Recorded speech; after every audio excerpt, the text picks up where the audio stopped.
All right, let's dive right in. Welcome to our explainer on the psychology of money by Morgan Housel. We are going chapter by chapter, and today we're kicking things off with the incredibly powerful first chapter. So, have you ever really thought about this?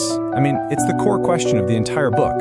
You've got janitors who somehow leave behind multi-million-dollar fortunes, and at the same time, you have these top-tier executives with fancy degrees who end up going bankrupt. How does that happen? Well, as Morgan Housel argues, the answer has very little to do with how smart you are. It's not about math. It's all about psychology.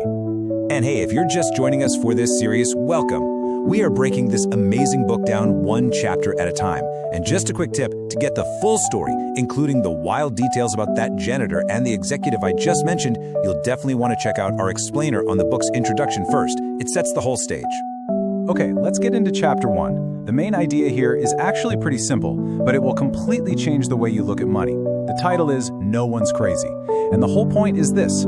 People do some pretty wild, seemingly irrational things with their money, but from their own point of view, it almost always makes perfect sense. You know, this simple phrase is the absolute key to understanding our entire relationship with money. We see someone make a financial choice that looks completely insane to us, and our first instinct is to judge them.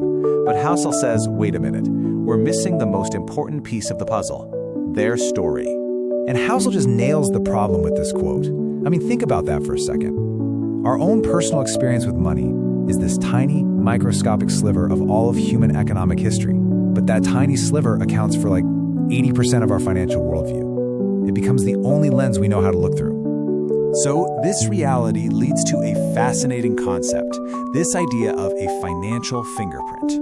Because each of our personal histories is completely unique, the lessons we learn about money are unique to us too. No two are ever exactly the same. Housel uses some brilliant examples to drive this home. Imagine someone who grew up during the Great Depression. The way they see financial risk is something that a tech worker from the 90s dot-com bubble can't even begin to understand. Or someone who grew up in poverty, they're going to think about risk and reward in a way that the child of a wealthy banker just cannot fathom. It's not about one person being smarter than the other, it's that they were shaped by completely different worlds. And look, this isn't just some fluffy theory. There is hard data to back this up. A major study found that our investment choices are literally anchored to the economy we grew up in.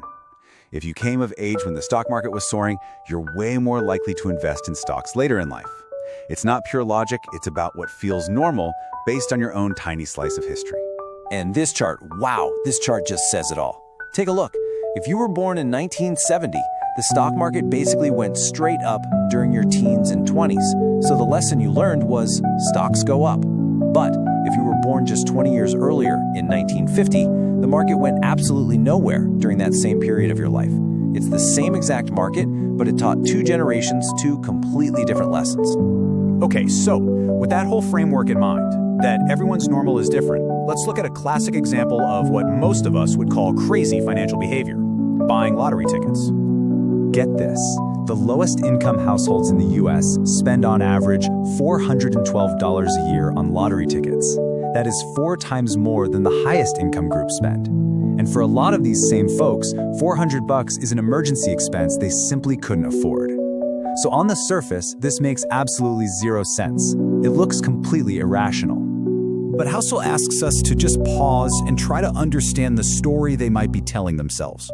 From their perspective, living paycheck to paycheck, the life that others take for granted, a safe home, a reliable car, vacations, college for the kids, it all feels hopelessly out of reach through normal saving.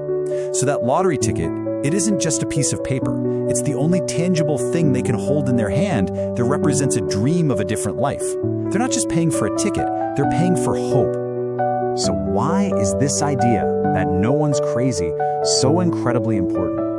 Let's boil it all down to the real takeaway and see how we can actually use this in our own lives. It really comes down to 2 big things. First, for yourself, it's about humility. It's about realizing that your own beliefs about money aren't universal truths. They're just the product of your own, very narrow personal history. And second, for how you see other people, it's about empathy. Before you rush to judge someone's crazy money decision, just try to imagine the life experiences that might have made that decision seem perfectly logical to them. That empathy, Housel argues, is a financial superpower. And all of this leaves us with a really fascinating question to think about. If we accept that our financial worldview is mostly shaped by our own limited experiences, well, what about all the stuff we don't experience and can't control? What role do those invisible giants, luck and risk, play in deciding who gets rich and who stays poor? That is exactly what we're going to tear into in our next explainer on Chapter 2. See you then.